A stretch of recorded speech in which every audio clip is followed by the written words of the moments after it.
혹시 여러분 우리 바로 앞에 있는 산인 인왕산 혹시 정상까지 한번 올라가 보셨습니까? 예, 인왕산 옛날에 호랑이가 살았다고 하죠. 예, 그 인왕산 정상에 올라가기 전에 우리 보통 연탄 배달했던 개미마을부터 걸어 올라가면 중간에 기차 바위까지 당도하게 됩니다. 그럼 거기서 숨을 좀 고르고 서울 풍광도 보고 그 다음에 거기서 정상까지를 이제 조망을 하게 되죠. 우리가 그동안 6주 동안 여러분 모세오경을 잘 읽으셔서 감사합니다. 우리가 성경 전체를 그리스도의 고난과 영광이라고 함께 나누었는데요. 이제 여러분 모세오경이라고 하는 아주 중요한 봉우리에 잘 당도하신 것입니다. 여러분 너무 잘 읽으셨는데요. 옆 사람 보시면서 모세오경 잘 읽으셨습니다. 한번 격려해 주시겠습니다. 시작. 모세오경 잘 읽으셨습니다. 예. 자, 우리가 이 모세오경을 마무리하면서 오늘 신명기를 통해서 오늘 본문에서 중요한 메시지를 함께 받고자 합니다. 여러분 신명기라 함은 새로운 신자의 또 명령할 명자, 그래서 두 번째 계명이라는 그러한 뜻인데요. 첫 번째 계명은 백성들이 시내산에서 시내 광야에 있을 때에 받았습니다. 그러니까 출애굽기와 레위기가 저 시내 광야에서 기록이 되었고요. 그다음 민수기는 이제 그로부터 광야 40년의 삶을 담았습니다. 그리고 마침내 백성들은 요단강 직전 바로 모압 광야 혹은 모압 평지까지 당도했습니다. 모세는 하나님의 거룩함을 드러내지 못했기 때문에 약속의 땅에는 못 들어갔지만 그러나 이 백성들을 모압 평지에 모아놓고 이제 마지막 유언을 고별 선교로 남기고 있습니다. 과거를 회고하고 약속의 땅에 들어가서 이렇게 살 것을 명령하는 것, 이것이 바로 신명기입니다. 자, 이 신명기 전체를 한 단어로 요약할 수가 있습니다. 이 한 단어는 출애굽기에는 단 2번만 나왔고요, 레위기에도 단 2번, 그리고 이 단어 민수기에는 한 번도 안 나온 단어, 그러나 신명기는 무려 22번이나 나온 단어가 있습니다. 자, 그 단어의 이름은 바로 사랑입니다. 사랑. 대표적으로 신명기 6장 4절과 5절을 보시면요, 이스라엘아 들으라, 우리 하나님 여호와는 오직 유일한 여호와이시니 너는 마음을 다하고 뜻을 다하고 힘을 다하여, 함께 읽어주십시오. 시작. 내 하나님 여호와를 사랑하라. 예. 이렇게 하나님을 사랑하라 라는 구절이 신명기 5장 10절부터 30장 20절까지 대략 한 10번 이상 등장이 됩니다. 여러분, 이 사랑, 그러니까 모세의 마지막 유언이 사랑하라 였던 거죠. 사랑하라. 여러분, 사랑을 생각해 보면요, 여러분 이 시대를 보십시오. 사랑을 많은 분들이 바라고 사모하고 있어요. 예를 들어서 며칠 전 어느 모 경연대회 마지막 파이널 곡의 가사가 이런 곡이더라고요. 어둠 속에 손자 울고 있을 때 나의 손을 꼭 잡아준 사람, 비바람 불어도 늘 곁에 있어준 사람, 그건 바로 당신이었소. 내 친구여, 내 사랑아, 나 죽어도 그대 잊지 않으리. 평생을 사랑해도 아직도 그리운 사람, 그대는 내 친구여. 예. 대부분 텔레비 안 보신 것 같네요. 다. 예. 유명한 노래인데 제가 그건 직접 부를 수는 없고. 예. 그런데 저 가사를 통해서 느낄 수 있는 마음이 무엇입니까? 정말 이 땅의 모든 걸 다 바쳐도 진짜 사랑을 찾고 싶은 열망을 읽을 수가 있죠. 그러고 보면요, 우리가 보통 이 세상을 광야로 비유를 하지만 물질이 없기 때문에 광야할 수 있고요, 또 지금도 병상에서 온라인 예배 드리는 것, 또 아픈 것 때문에 광야를 겪을 수 있어요. 그래요, 여러분, 좀 더 솔직해지자면 우리가 진짜 광야를 느끼는 이유가 무엇이냐면 바로 사랑이 깨어졌기 때문입니다. 그렇죠? 부부가 서로 고통하고 부모자녀 사이가 소원해지고 또 친척 관계에 단절이 되었을 때, 또 우리 가까운 교인끼리 등을 지거나 또 정말 소중한 친구들이 배반을 할 때, 말 그대로 인생 광야를 처절하게 가게 되죠. 그래서 소천하신 저희 아버님도 사업에 그렇게 망하셨을 때 당장 가난한 것도 문제였었지만 소중한 지인에게 배신을 당했다는 거, 그게 못 견딜 고통이었었습니다. 그래서 우리가 인생 광야를 겪고 있는 우리들에게 정말 진정한 해답은 다름이 아니라 참된 사랑. 결국 인생 광야의 진정한 해답은 바로 하나님의 진정한 참된 사랑이 되는 것이죠.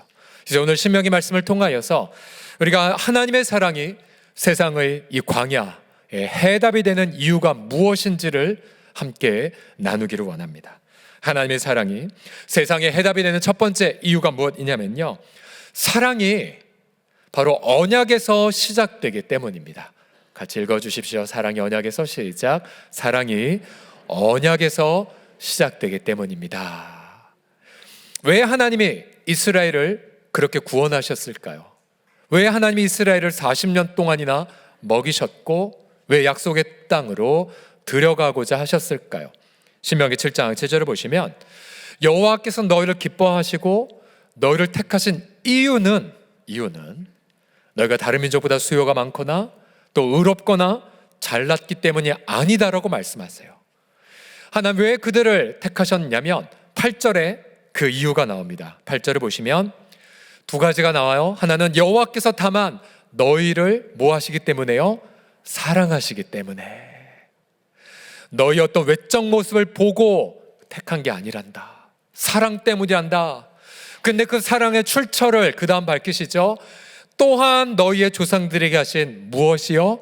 맹세를 지키기 위함이다라고 말씀하십니다. 곧 아브라함과 이삭과 야곱에게 하신 언약 때문에 하나님은 그들을 사랑으로 인도하셨던 거죠. 여러분, 사랑과 언약은 동전의 양면입니다. 하나님의 사랑을 베푸실 때에 아브라함과 처음으로 약조하실 때에 어떻게 하셨습니까? 짐승을 잡게 하셨고 붉은 피를 흘리게 하셨지만 그 짐승 사이를 지나가신 것은 하나님뿐이었습니다. 내가 나의 전 존재를 걸고 내가 너를 영원히 사랑하기로 약조하마. 이것이 바로 언약이죠. 여러분, 사랑이 이처럼 언약에서 나왔다는 것을 명심하셔야 돼요. 민수기에서 이스라엘이 그렇게 많이 불신하고 반역하고 원망했지만 하나님이 그들을 멸망시키지 않으신 이유는 언약 때문이었습니다. 그 처절한 광야 생활 동안 매일 만나로 먹이시고 또 물로 그렇게 마시게 하셨던 근거 또한 그들이 잘나서가 아니라 언약 때문이었죠. 그래서 우리가 구약성경 전체를 관통하는 중요한 단어가 바로 사랑인데요, 그냥 사랑이라고 하지 않고요, 바로 사랑 앞에 불변의 언약이 드러납니다. 언약. 그래서 사랑의 참된 사랑의 정의가 이렇게 나옵니다. 불변의 언약에 근거한 무조건적 사랑. 이것을 히브리 말로 헤세드라고 합니다. 한번 따라해 주십시오. 헤세드. 시작. 헤세드. 그냥 사랑이 아니라 언약에 근거한 사랑. 그러고 보면 여러분, 이 세상의 사랑을 한번 보십시오. 많은 이들이 사랑한다고 노래하고 찾아다니지만 그저 일순간의 감정일 때가 많아요. 감정이 사라지면 사랑도 사라져버린 것처럼. 또 어떤 이들은 내가 저 사람과 사귀면 혹은 내가 저 사람과 결혼하면 내 인생이 편하겠지라는 의도로 사랑한다고 말합니다. 그러나 막상 그 조건이 사라지게 되면 사랑은 신기루처럼 사라지거나 오히려 고통스러운 가시로 바뀌게 되죠. 여러분, 진정한 사랑은 어떤 순간에 있지 않습니다. 또한 쾌락에도 있지 않아요. 진정한 사랑은 바로 언약에 기초한 한결같음에 놓여 있습니다. 그래서 사랑을 다룬 고린도전서 13장에 보게 되면 사랑의 첫 번째의 특징을 무엇이라고 말합니까? 13장을 보시면 사랑은 뭐 한다고요? 오래 참고. 이게 첫 번째예요. 그리고 온유하고 시기하지 않고 자랑하지 않고 교만하지 않고 무례히 행하지 않고. 요즘 많은 젊은 어떤 이들이 데이트 폭력 이런 이름으로 본인은 사랑한대요. 그러나 무례히 행함 얼마나 많습니까? 사랑이 아니죠. 또한 자기 유익을 구하지 않는 것, 이게 사랑이죠. 성내지 않고 악한 것 생각하지 않고 불의 기뻐하지 않고 진리와 함께 기뻐하고 모든 것을 참고 믿어주는 것. 저와 여러분이 이러한 사랑을 온전하게 회복받기를 간절히 축복합니다. 여러분, 예수님은 이러한 사랑을 이루기 위하여 자신을 희생하셨습니다. 그리고 예수님이 십자가에 못 박히시기 전 그는 끊임없이 자신의 사랑을 아버지 하나님의 사랑으로부터 공급을 받았죠. 가령 예수님이 세례를 받으실 때, 즉 자신은 영광을 다 포기하고 죄인들과 하나됨을 고백하는 세례 받으실 때에 그때 하늘로부터 무슨 말씀을 들으셨습니까? 마태복음 3장 17절 보시면 이는 내 사랑하는 아들이요 내 기뻐하는 자라는 음성을 들으셨어요. 성부 하나님으로부터 영원 전부터 무한한 사랑을 받으신 성자 하나님, 그러하기에 그 아버지의 사랑에 근거해서 자기를 비우고 자신의 생명을 저와 여러분을 위하여 내어 주셨습니다. 제가 지난 금요 심화기도에 자세히 나누었지만 여러분, 하나님은 한 분이세요. 그러나 그 하나님의 본체 안에 삼위가 함께 있습니다. 세 분이란 뜻은 아니에요. 그러나 하나님은 성부, 성자, 성령으로 계십니다. 성부는 성자를 영원히 사랑하시고요, 또 성자는 그 받은 사랑으로 자신의 생명을 우리에게 내어주셨고요, 성령은 그 사랑을 깨닫게 하기 위해 교제하고 교통하시고 친밀함을 이루어 가십니다. 그래서 여러분, 우리가 예수님을 믿는 사람들은 우리가 믿는 하나님이 영원 전부터 사랑이 충만하셨기에 예수 믿는 사람들의 얼굴에는 그래도 사랑 어린 그런 얼굴이 드러나기 마련이죠. 여러분이 다른 종교의 경전을 비교해 보면 얼마나 우리의 하나님이 사랑이 충만한지를 분명히 알 수 있답니다. 코란을 보게 되면, 이슬람의 경전인 코란을 보면 한글말로 번역된 꾸란이라고 하는데요, 거기는 알라를 전부 다 하나님으로 바꿔 번역을 합니다. 그러면 우리는 알라, 쿠란의 알라나 성경의 하나님 같은 분 아니야? 오해할 수가 있어요. 그러나 실제로 코란을 보게 되면 여러분, 이러한 문구가 있어요. 코란 4장을 보면 그분들은 세 분이요라고 말하지 말라, 단념하라. 이게 무슨 말이에요? 성삼위일체를 그들은 세 분이라고 오해하고 있어요. 그리고 성삼위일체 교리를 단념하라고 코란에 나와 있어요. 그것이 너에게 더욱 좋으리라. 실로 알라만이 유일한 신이다. 그분은 아들을 두셨지 않다. 만약 아들을 두셨다고 주장하면 불경스러운 것이라고 코란에 기록되어 있어요. 알라는 처음부터 사랑할 대상이 없는 신이고요, 모든 것을 나누고 내주는 존재가 아니에요. 그래서 이슬람에서는 자기 희생의 사랑을 찾아볼 근거가 없어요. 사랑은 인내보다는 복종을 요구하는 무력만 있을 뿐이에요. 그러나 우리가 믿는 하나님은 영원 전부터 사랑하고 사랑을 내어주시는 분으로 존재하십니다. 우리가 왜 사랑을 언약에 근거하냐면 바로 하나님이 자신의 생명을 내어주기까지 한 그 언약, 바로 그것이야말로 사랑의 출발이 되기 때문이죠.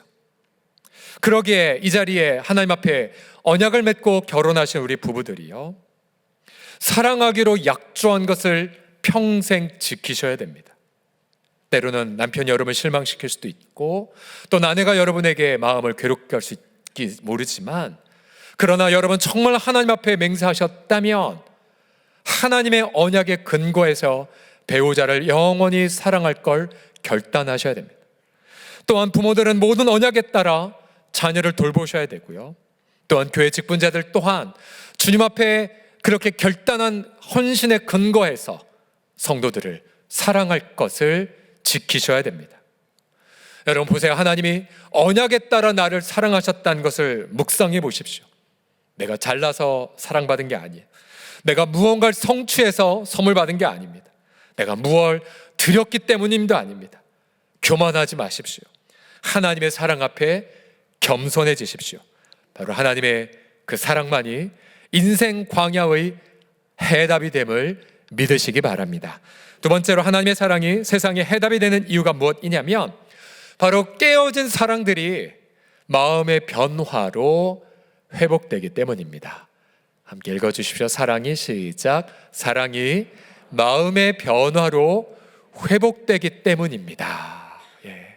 여러분 얼마나 깨어진 사랑들이 많습니까? 신명기에도 보면 모세는 알았어요. 이스라엘의 하나님을 향한 사랑이 변질되고 깨어질 것을요. 가령 29장 3절과 4절을 보시면 이스라엘 백성들이 그동안 큰 시험과 눈앞에서 이적과 큰 기적을 보았지만 안타깝게도 그들은 여전히 깨닫지 못했고 보는 눈, 듣는 귀가 없었어요. 그래서 백성들은 이스라엘 약속의 땅에 들어가지만 31장 16절에 따르면 바로 그 땅으로 들어가 음란이 그 땅의 이방신들을 따르며 일어날 것을 알았고요. 그리고 그들이 하나님을 버리고 언약을 비참하게 짓밟을 것도 알았어요. 여러분 내일부터 보시게 될 여호수아서 또 사무엘상하, 열왕기서, 역대기까지 보시게 되면 처절한 실패를 가득히 담고 있죠. 회개를 하는 것 같다 하더라도 다시 타락하고 더 타락하고 최악으로 치닫고 온갖 기근과 질병과 패배와 마침내 바벨론으로 모두 다 포로가 된 장면, 이것이 이스라엘의 역사가 아닙니까?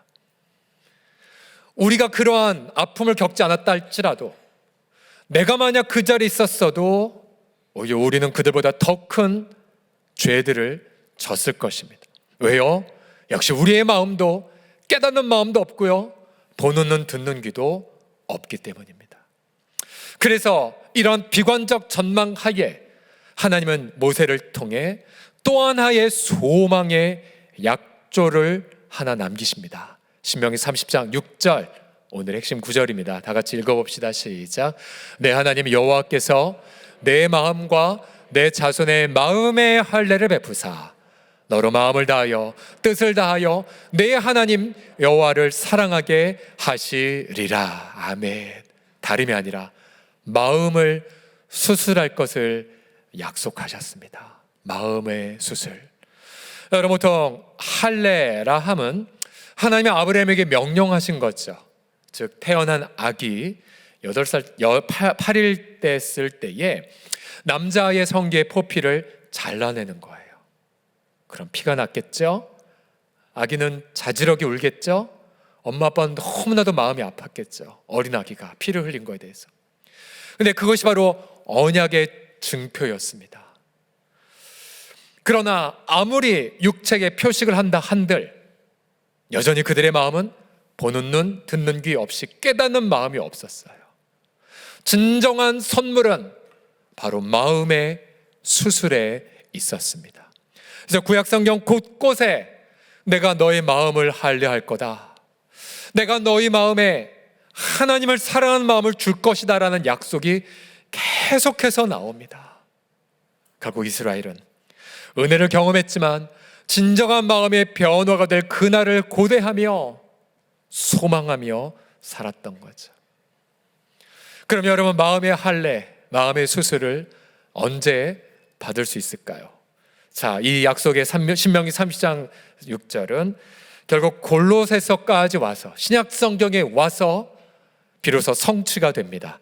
골로새서 2장 11절을 보시게 되면 또 그리스도 안에서 너희가 손으로 하지 아니한 할례를 어떻게 했다고요? 받았대요. 손으로 하지 않은 할례, 곧 육의 몸을 벗는 것. 여기서 말하는 육의 몸이란 죄된 본성이죠. 죄 용서받고 죄의 권능에서 이기는 그 삶. 근데 그 할례가 다름이 아니라 그리스도의 할례래요. 바로 주님이 이루신 할례라고 합니다. 주님이 이루신 할례란 다른 말로 말하면 바로 십자가의 붉은 피를 뜻하죠.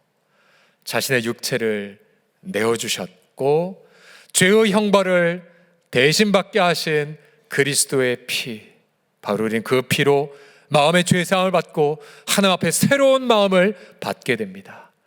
그래서 여러분, 신약 성경에 오면 할례는 사라지고요, 바로 그리스도의 할례, 정확히 표현하면 세례를 말하고 있습니다. 그 다음 보십시오. 그리스도의 할례니라 너희가 세례로 그리스도와 함께 장사되고, 그리고 또 죽은 자들 가운데서 그를 일으키신 하나님의 일하심을 믿음으로 말미암아 그 안에서 함께 일으키심을 어떻게 되었습니까? 받았느니라. 이미 과거 완료해요. 과거 완료. 여러분, 결국 예수 그리스도의 붉은 피만이 우리 마음을 죄로부터 정결하게 하실 줄을 믿습니다. 바로 그리스도의 부활의 능력을 통해서만 우리가 새로운 마음을 성령을 통해 받게 하실 줄을 믿습니다. 결국 우리는 그리스도를 바라봄을 통하여 마음의 수술을 받고 날마다 새로운 순간마다 하나님의 사랑을 공급받습니다. 또한 이 신명기 30장 6절엔 너무나 귀한 약속의 말씀이 하나 더 있습니다.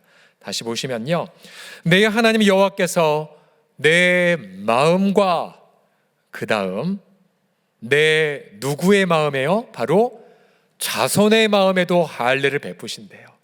그래서 우리 자손들도 하나님을 전심전력하여 사랑하게 하신다고 약조하셨어요. 우리 가운데 적지 않은 성도들, 우리 자녀 어렸을 때 교회 생활 잘했는데 커보니, 대학 들어가 보니 어느덧 신앙생활을 등져서 지금 자녀가 장성했고 자녀도 낳았지만 여전히 교회를 등져 피눈물 나는 어르신들 계시죠. 근데 오늘 주님이 약속하고 계세요. 내가 너의 마음도 할례를 베푼 것처럼 너의 자손에게도 할례를 베풀어 주리라. 네, 여러분, 그걸 소망하셔야 돼요. 너무 비관하지 마세요. 내가 죽어 장례를 치를 때야 자녀들이 교회 다니까 그런 생각하지 마세요. 주님이 우리의 자녀들의 마음에 할례를 베풀어 주셔서 그들이 전심전력으로 하나님을 사랑하게 될 날이 곧 오게 하실 줄을 믿으시기 바랍니다. 저희가 지난주에 서울로의 교직자 수련회를 이렇게 다녀왔는데요, 둘째 날 아침에 저희 테이블 옆에 우리 교회, 우리 노예 어느 미래자립교회 목사님 부부가 함께 자리에 앉았었습니다. 그분이 자신의 인생을 이렇게 간증을 해주셨는데요, 본래는 우리 노예에 알려진 어느 중견교회 담임 목사셨습니다. 또 그전에는 또 어느 교회 목사님이셨는데, 그분이 저희 노예 어느 교회 부임하셨을 때에 그 교회는 막 사분오열하고 교회가 막 이렇게 분열되는 그런 직전이었습니다. 목사님 부임하는 그 날에도 성도들이 마지막 예배를 드리고 교회를 떠나가는 안타까운 장면이었습니다. 목사님 너무나 고통했지만 떠나는 성도들을 일일이 축복 기도를 했고요, 그때부터 정말로 정말 목숨을 걸고 집에도 가지 않으신 채 강대상에서 잠을 주무시면서 그렇게 생명을 걸고 목회를 하셨대요. 교인들의, 성도들의 마음은 회복이 되어 갔고 이제 교회는 조금씩 부흥을 경험하는 어느 날 갑자기 목사님이 말을 못하시는 지경까지 됐대요. 그리고 몸이 굳어가고 완전히 탈진한 거죠. 탈진의 현장 속에서 목사님 모든 걸 다 내려놓고 사임을 하셨다고 합니다. 그리고는 한적한 곳에 가서 쉼의 시간을 갖는데요, 어느 날 산책을 하고 있었을 때에 하나님께서 그에게 육성과도 같은 음성을 들려주셨다고 합니다. 이런 음성을 들으셨대요. 사랑하는 아들아, 내가 너를 사랑하노라. 네, 그 사랑의 음성을 듣고 그 사랑이 회복되는 그 순간 목사님이 놀라운 은혜를 경험하셨대요. 그동안 마음과 몸이 완전히 망가져 버렸는데 그날 아침들은 사랑의 음성을 듣고 그 즉시 마음이 회복되고 육체마저도 치유가 되어져서 하나님 앞에 영광을 돌렸다고 합니다.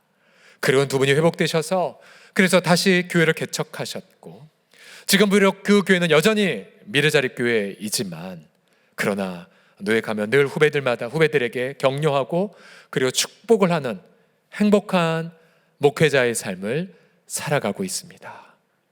우리 사랑하는 성도들이요, 재정이 없어서 혹은 육체가 아파서도 광야이지만, 그러나 진정한 광야는 사랑이 깨어진 아픔 때문에, 배반을 당했던 아픔 때문에, 그리고 관계가 소원한 것 때문에 진정한 마음의 아픔을 겪습니다. 지금 얼마나 많은 사람들이 마음의 광야를 겪어서 약이 없으면 잠을 못 주무시고, 또 약이 없으면 마음이 너무나도 극단적인 생각으로 치닫는 고통을 겪는 분들이 얼마나 많습니까? 그러나 이 시간 여러분, 눈을 들어서 사랑 때문에 자신의 육체를 희생하신 예수님을 바라보십시오. 그분이 우리를 위해 오래 참으셨고, 또 그분이 언약을 성취하기 위하여 자신의 목숨을 저와 여러분들을 위하여 바치셨습니다. 바로 그분 안에서 주의 음성을 동일하게 들으십시오. 내가 너를 사랑하노라. 사랑한 나의 딸아, 내가 너를 사랑하노라. 우리의 마음이 치유를 받을 것이고, 또 그 치유된 마음 속에 하나님의 사랑을 부어주셔서 그 사랑을 통해 넉넉히 인생 광야를 헤쳐 나아가게 하실 줄을 믿습니다. 마지막으로, 하나님의 사랑이 세상의 해답이 되는 이유는 바로 사랑이 이 세상을 치유하기 때문입니다. 같이 따라해 주십시오. 사랑이 세상을 치유하기 때문입니다. 시작. 사랑이 세상을 치유하기 때문입니다. 앞서 신명기에 사랑이란 단어가 한 22번 정도 나온다고 말씀드렸는데요, 절반 정도는 하나님을 뜨겁게 사랑하라 라고 말하지만, 나머지 단어들은요 전부 다 이웃을 사랑할 것을 명령하는 문맥에 쓰여졌습니다. 예를 들어 신명기 10장 18절 19절을 보시면, 고아와 과부를 위하여 정의를 행하시며 나그네를 사랑하며 그에게 떡과 옷을 주시나니, 그러기에 너희도 나그네를 어떻게 하라고요? 사랑하라고 했어요. 왜요? 전에 너희도 애굽 땅에서 나그네이지 않았냐라고 환기시켜 주십니다. 그러니까 외국인 노동자들, 또 우리 동네에도 보면 우리나라로 이주한 많은 외국인들 보시잖아요. 그렇죠? 그들을 어떻게 하라고요? 사랑하래요. 사랑. 또 이스라엘의 중요한 절기들, 무교절이나 또 조막절이나 어떤 이런 절기 때마다 예배만 드리라고 하지 않았습니다. 뭐하러 했냐면요, 신명기 14장으로 가시면 14장 29절 보십시오. 너희 중에 분깃이나 기업이 없는 레위인과 또 내 성중에 거류하는 객과 및 고아와 과부들이 예배 시간에 와서 어떻게 하라고요? 먹고 어떻게 해요? 배부르게 하라고 명령하셨습니다. 또 심지어 11조 3년마다 드릴 때에 11조 반드시 네 성중에 있는, 그러니까 요즘 말로 말하면 소외된 이웃들, 또 혹은 사회적 약자들, 또 복지 사각지대에 있는 사람들, 그들 다 초대해서 먹고 배부르게 할 것을 명령하셨어요. 결국 신명기 광야에서 이제 인생을 마무리하고 약속에 들어갈 백성들을 향해 우리 하나님은 너희가 이렇게 사랑을 받았으니 그 사랑을 이웃과 함께 나누는 공동체를 세울 것을 명령하신 것입니다. 여러분, 성경은 경고하죠. 요한일서 4장 20절에 따르면 누구든지 하나님을 사랑하노라 하고 그 형제를 미워하면 그 자체가 거짓말이라고요. 보는 바 그 형제를 사랑하지 아니하는 자는 보지 못하는 바 하나님을 사랑할 수 없다고 말하고 있습니다.